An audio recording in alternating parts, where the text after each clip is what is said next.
जावं तुम्ही विशालगडावरती। तुम्ही जोपर्यंत विशालगडावरती पोहोचत नाही ना तोपर्यंत हा बाजी एकाही शत्रूला तुमच्या पाठीमागे येऊ देणार नाही। महाराज जाण्यासाठी नकार देत होते। महाराज बोलू लागले, बाजी आहो तुम्ही आमचे सवंगडी आहात, तुम्ही आमचे मावळे आहात, तुम्हाला एकट्याला असं संकटात सोडून आम्ही कसे जाणार। पुन्हा पुन्हा बाजी प्रभू मुजरा करतात, महाराजांना विनंती करतात, नाही महाराज जावं तुम्ही, कारण लाख मेले तरी चालतील महाराज, पण लाखाचा पोशिंदा जगला पाहिजे। ही मन आजही अजरामर आहे, जावं तुम्ही। अनेक विनंती केल्यानंतर, अनेक मुजरी केल्यानंतर छत्रपती जाण्यासाठी निघाले। बाजी प्रभूने सांगितलं, महाराज विशालगडावरती पोहोचल्यानंतर तोफांचा आवाज करा, आमच्या लक्षात येईल तुम्ही पोहोचला। 6 तास छत्रपतींना जाण्यासाठी लागणार होते।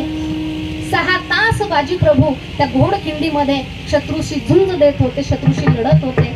आणि जेव्हा 6 तासानंतर तोफांचा आवाज कानावरती पडला, लक्षात आलं, तोफांचा आवाज कानावर आला, आता माझा राजा जगला, आता माझा राजा जगला ना, अर्थात आता माझा महाराष्ट्र जगणार आहे।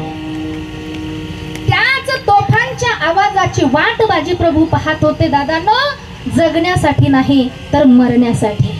मला वाटतं हा यालाच म्हणायचं धर्म। विठ्ठल चले हम फिदा जानो तुम साथियों, अब तुम्हारे हवाले वतन साथियों, कर चले हम फिदा जानो तुम साथियों, अब तुम्हारे हवाले वतन साथियों,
धर्म कशाला म्हणावं।